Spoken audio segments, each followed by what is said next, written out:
Emergency பீரியடில் அவரை கைது செய்த போது அவருடைய இமேஜ் பெரிய அளவில் வளர்ந்தது. அது மட்டும் இல்லை, முத்தமிழ் அறிஞர் கலைஞரே அவரை நீங்கள் அழைச்சிட்டு போங்க என்று காவல்துறையிடம் ஒப்படைத்த போது இந்த இயக்கம் போராட்ட குணம் கொண்ட இயக்கம், ஜனநாயகத்துக்காக போராடுகின்ற இயக்கம், எமர்ஜென்சி போன்ற அவசர நிலையெல்லாம் எதிர்க்கின்ற இயக்கம் என்பது அந்த சிறு வயதிலே நாங்கள் தெரிந்து கொண்டோம்.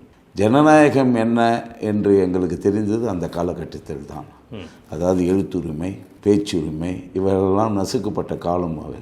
அப்போது தான் நாங்கள் இப்போது இளமை பருவத்தில் எங்களுடைய கல்லூரி படிக்கிற காலத்தில் நாங்கள் அதை உணர ஆரம்பித்தோம். அந்த ஜனநாயகத்தில் இருந்த நம்பிக்கை தான் எங்களெல்லாம் இந்த கட்சியினுடைய திராவிட முன்னேற்ற கழகத்தினுடைய பக்கம் எங்களை ஈர்த்தது என்பதை நாங்கள் சொல்ல கடமைப்பட்டிருக்கின்றேன். அப்பொழுதிலிருந்தே அவர் சிறைக்கு வந்த பிறகு கூட பல்வேறு நிகழ்வுகளில் அரசியல் நிகழ்வில் கலந்து கொண்டார். இளைஞர் அணி அமைப்பாளராக அதனுடைய பொறுப்பாளராக நியமிக்கப்பட்டவுடன் அவர் செல்லாத இடமே இல்லை.